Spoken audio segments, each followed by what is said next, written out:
Hello everyone, today we are looking at the Syma X8HW. There are 3 different versions of this. This is the one that does Wi-Fi FPV, and it has a 1 megapixel camera. It's still titled as HD, but we'll have to take a look at that. This is a pretty large box. One of its separating features is the ability to hold its hovering position. It doesn't have a GPS or anything like that, so it's going to have to do that by other means. You can also see down here on the bottom where it lists some additional features, and then it has multiple languages here on the bottom. It does use 4 AA batteries, and that's kind of interesting. We'll take a look at that because it's actually, the compartment's made for 6, but you only need 4. And then we've got the scan codes we can use for the Syma app that we'll need for our phones in order to do the Wi-Fi FPV. You can see the dimensions here. It's a pretty big unit. It's 500 by 500. Its height is 190 millimeters, and it runs on a 7.4 volt 2000 milliamp LiPo, which should give us a pretty good run time. It does do flips and stunts. We'll have to find out if it does that with the camera plugged in or if we have to unplug the camera or not. So let's take a look at the unit. I have taken everything out of the box. This is everything that we get. We can see we have the landing legs, the prop guards, 2 sets of props. So that's nice. And they are self-tightening or locking props. We have our USB adapter, extra locking mechanisms and spinners, and a bright orange screwdriver. And then we have our sets of screws, probably for our landing gear and our prop guards. And then we have the controller, and the controller is quite big for an RTF unit. You can see that this altitude hold is probably a feature of the controller, not necessarily something within the flight controller, because that is a spring-loaded throttle. So we'll have to see how that works. And then we have an LCD here on the middle. We also have our holder that goes on the controller to hold our phone just in here, and that's pretty standard for these Wi-Fi FPV units. We have our HD camera with a locking mechanism, and then our plug. Remember, this HD is 1 megapixel. And then we have the Syma X8HW itself, and you can see where we have lights here on the top that appear to show through. And then on the bottom we also have some substantial lights down there. So we should be able to see this thing fairly easily at night. We also have an on-off switch, which I like that. And inside, let's turn it over so it's properly oriented. We have our battery. Again, this is a 2000 milliamp battery with a balance plug.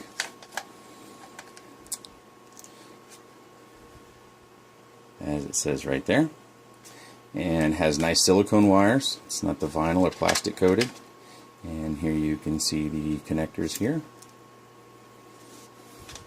This compartment feels like it's not going to house a much larger battery, but possibly slightly larger. You can see in the top, hopefully, that there is a little bit of a gap, but not much. It's pretty snug. You're probably better off just staying with this size battery. Our charger here, looks like we have 2 lights. We have power, and then we have charging and charged. There's our balance lead, which it plugs into, and then this plugs into the wall, and inside this box is our wall outlet, because I'm here in the US, so I have this plug. That plugs right in there, this into the wall, and we're all set to charge. Inside this box is also one key piece that, if we get over here to the English language, we see that calibration is done via both sticks down and to the right. So if you crash, you probably need to recalibrate, get hung up in a tree or land upside down or anything like that. You're probably going to need to calibrate before your next flight. Keep that in mind. It does come with a nice manual here, and it has multiple pages. It gives us all the information you need if this is your first machine. It also gives us the parts and part numbers that we can look for if we have any damage. And then we have a nice little exploded diagram here at the bottom and the dimensions. Let's get this assembled and take another look. First thing we'll do here is we'll take our controller and mount our Wi-Fi, which is very straightforward. You just simply slide it down to the top, press it down all the way. And it has a locking mechanism, so it won't rotate on you. Just put your phone in there. We're all set. On the back side, we need to add our batteries. And you can see here they've inserted some foam on 2 battery positions, and I believe those are either glued or has some stickiness of some sort to make sure you don't pull those out. Because you only need 4, and there's no battery tabs in there to accept power. So while you might be able to store extra batteries there, I don't think there's any value in that. So it's nice it only takes 4, it doesn't take 6. Some of these really stack on some batteries, and you also have a lanyard hold if you want to use the neck strap. To install the prop guards, you simply pull out these little space fillers, and they're just pressure fitted in there. You can see they pop in and out, so that's a nice little feature that they've got there. Makes it real convenient if you don't want to have the prop guards. I don't see where there would be any. If you didn't want even to carry this little bit of weight, you could fly without these just fine. I'm just going to leave these in here for the time being, and I'm not going to put the prop guards on at this time. Let's take a look at the landing gear. Should be pretty straightforward. We have a hole here in the bottom. We have 2 screw ports. Put the landing gear in, then we'll add our screws. Because we want to use the wide-headed screws, I recommend go ahead and putting the screws in the legs, because that's a very narrow gap.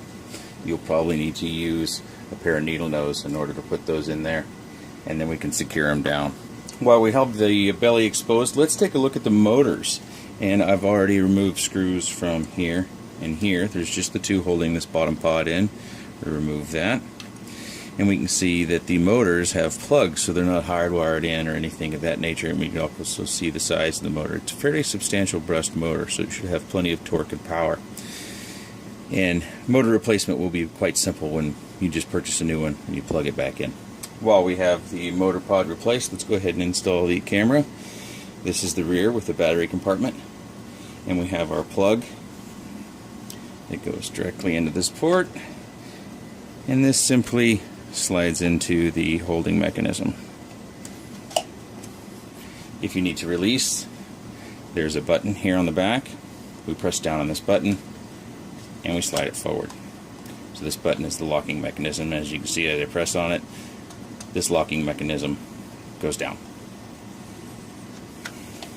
Let's move on to the propellers. Now let's put our propellers on. This should be quite simple. Propellers, they're quite large. They're actually kind of flexible, so I think that while this won't make for fast changing in direction, I'm sure it makes these very durable. So it is my understanding, now that we have the block blade out, we just pop this down on here, slides down nice and easy. Put this back in place. There's a little tiny pin here. And we have extras in this bag in case you drop one on the floor and it goes bye-bye.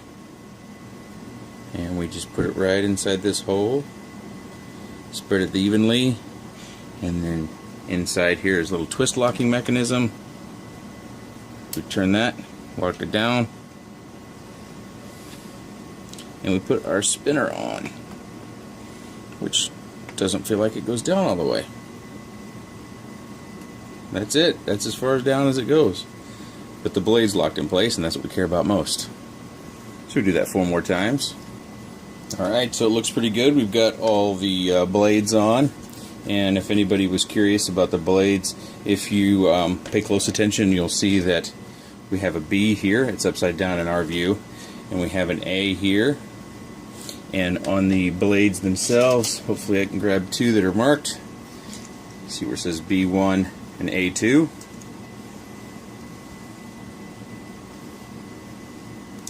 That tells us exactly where they need to go. So you don't actually, if you're new to quads, this kit will tell you exactly how to assemble the propellers. You don't have to know that all the motors should be rotating in towards the nose and in towards the rear. But that's how quads work. That's how they rotate and their propulsion system set up. But if you get a little confused, they are clearly marked. So it looks pretty cool. I like it. It's a hardy unit. It actually, surprisingly, you know, it probably seems really big in the camera view, and it's sizable, but it's probably about the size of a Phantom, and it seems like it's probably lighter than my last experience with a Phantom, but it's really pretty rigid and solid. So combine that with flexible blades, and I think we're going to have a pretty durable little unit. We should note that the camera and the mount does have some vibration dampening inside of it. So you can see there, it's got some wiggle movement in there all the way around. You can't really make what it is because it's down inside of there. And something I didn't cover initially is that it does come with an SD card. It comes with a 4 GB SD card. Has the H on there, which I think is supposed to indicate a high speed. I don't know whether that's class 10 or what class it actually is. And we also have some ventilation up here to keep the camera components from overheating. And it seems to be a fairly small field of view, but we'll test that. It kind of has a downward angle a little bit, and let's see if we can change that a little bit. Loosen the screws here a bit.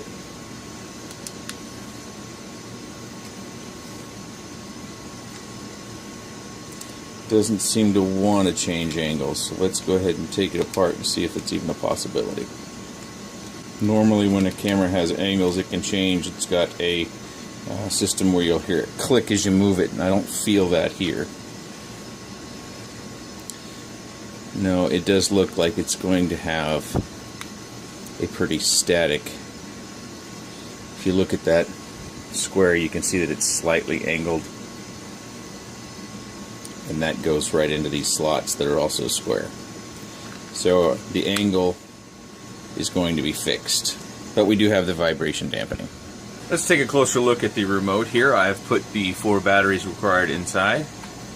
We turn it on, we get the flashing blue light, we go up, down, it thinks we're bound, and then that activates the LCD screen down here at the bottom.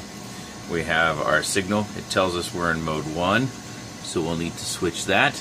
It tells us our battery levels. It also tells us our stick positions and our trim positions as well. Let's just do a bit of trimming here just to see.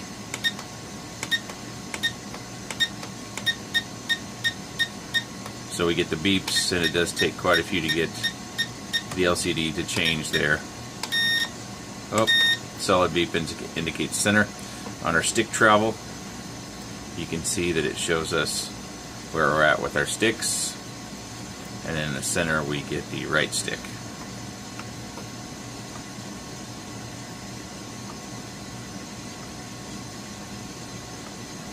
This shows us in mode 1, but this LCD indicates with our yaw that we're actually in mode 2.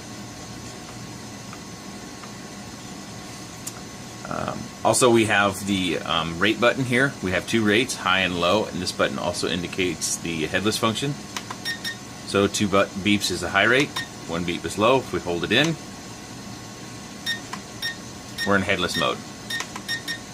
And then that's when we go out of headless mode. On this side is the flip button, and then you press it in direction and it rolls or flips in that direction.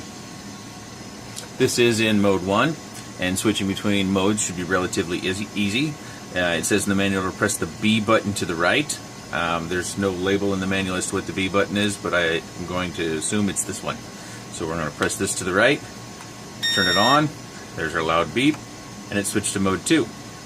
So let's say you received yours in mode 2 and you want to fly in mode 1. Turn it back off. Now we're back in mode 1. So easy mode switching, nice little feature. Let's go out and fly. Okay, we're out here going to do a range test on the Syma X8HW. Need to get my phone set up, but that fence all the way down there is about 165 yards. So we are going to check to see what we can get out of this.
lost it now. It's about where that hill is that goes down. So FPV is gone. Let's see how far.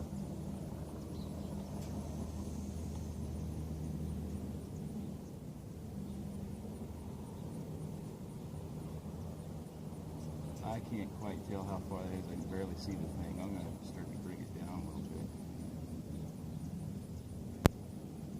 That might be across the street.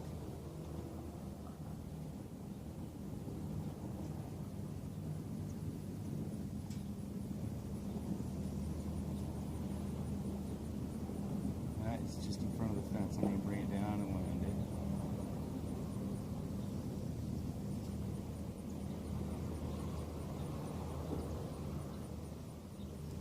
Now let's go see how far that is.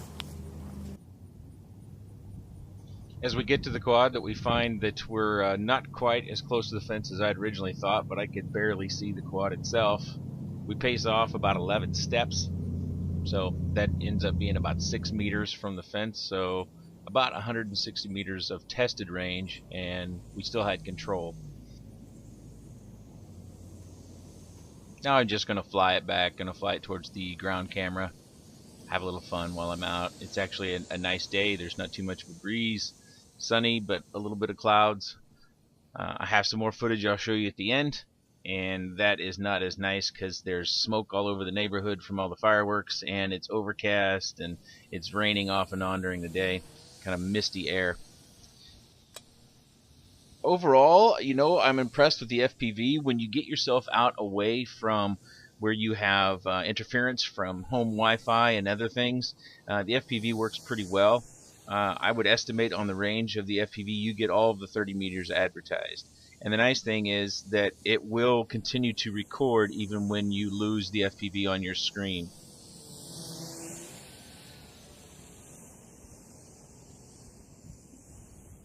The image quality isn't too bad, but you are recording at 20 frames per second.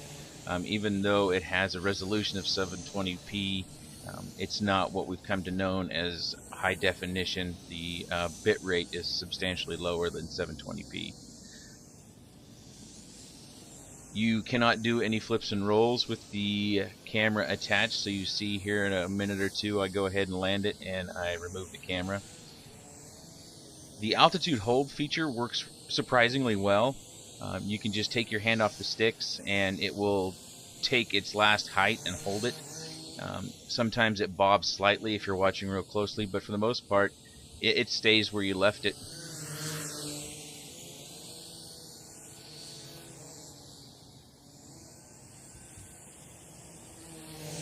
Getting used to the altitude hold feature because it's always on. Your first flight or two, it's going to feel a little weird because with that spring-loaded stick, it doesn't go down. You have to press it down, and you have to hold it down if you want to continue to descend. So that's something you want to keep in mind.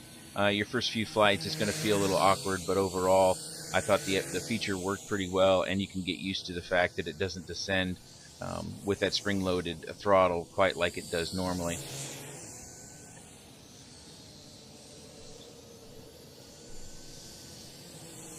The controller feels pretty nice in your hands. I did initially in the video review talk about the controller was in mode 1 and I switched it to mode 2. But you're actually in mode 1 when it says mode 2 and you're in mode 2 when it says mode 1. So in order to do this flying, I actually needed to switch it back over to what the screen says is mode 1.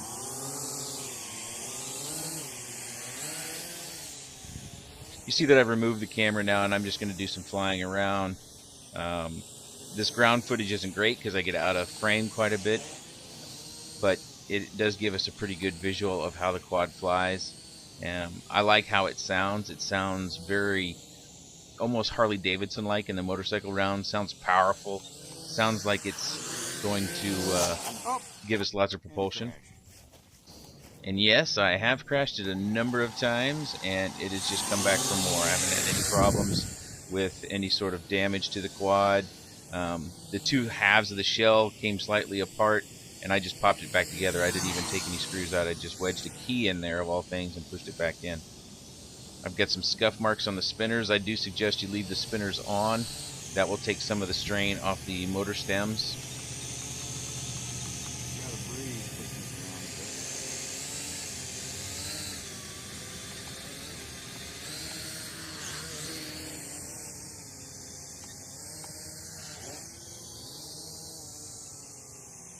I think if you're in the market for this sort of quad, this is a good flyer. The flips and the rolls are going to gain some altitude before they do them, and it probably has a lot to do with the fact that this is not a small, light quad. This is a quad you're going to be able to fly in a pretty good breeze.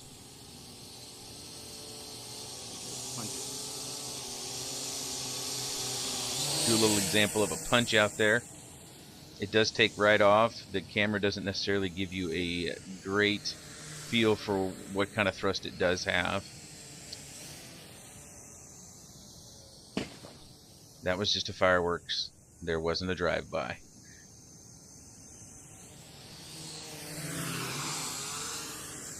Now we got LVC.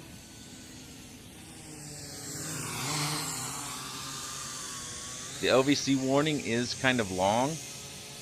Yeah, I believe it's almost 2 minutes, or between 1:30 and 2 minutes. But you can still fly it around with LVC quite well. It does limit your height, which I show here in a minute. And it keeps you at about 20 to 25 feet in the air. It says in the manual that that's a safe height to be at with LVC. I never crashed it from that height, but that seems like, you know, it's going to fall pretty hard from that height. It does reach a point of the LVC where it actually lands itself. It actually came down a little bit. I'd say it's probably about 20-25 feet.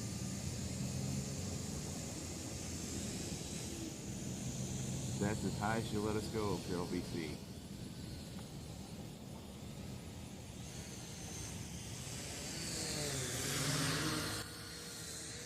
If you're in the market for a quad that has the ability to record video as also doing a little bit of sport flying, and if you have the space, this seems like a perfectly good quad. It's going to be robust. It's going to take, if you're just learning, it's going to take a few crashes.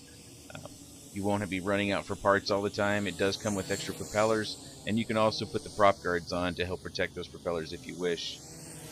Landing gear seemed fine. I was a little bit worried about it being flimsy, but after a number of crashes, I didn't have any landing gear bend or anything of that nature. Flight times are going to vary depending upon whether you're doing the camera recording or not. You'll get somewhere between 5 to 7 minutes, just as advertised on the box. If you count the LVC, you'll probably get another minute to 90 seconds.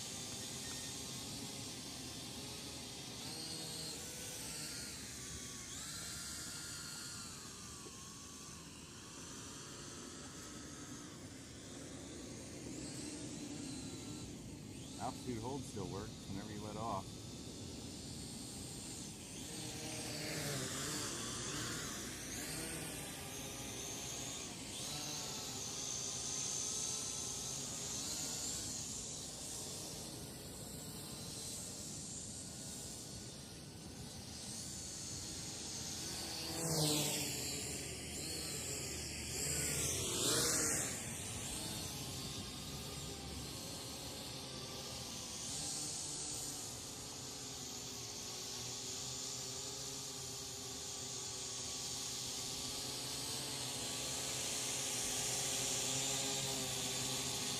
If you have any questions or comments, leave those in the section down below. I'll put links to the product below. I'll leave you with some more flight footage of the cloudy, smoky day out in front of the house with the head cam.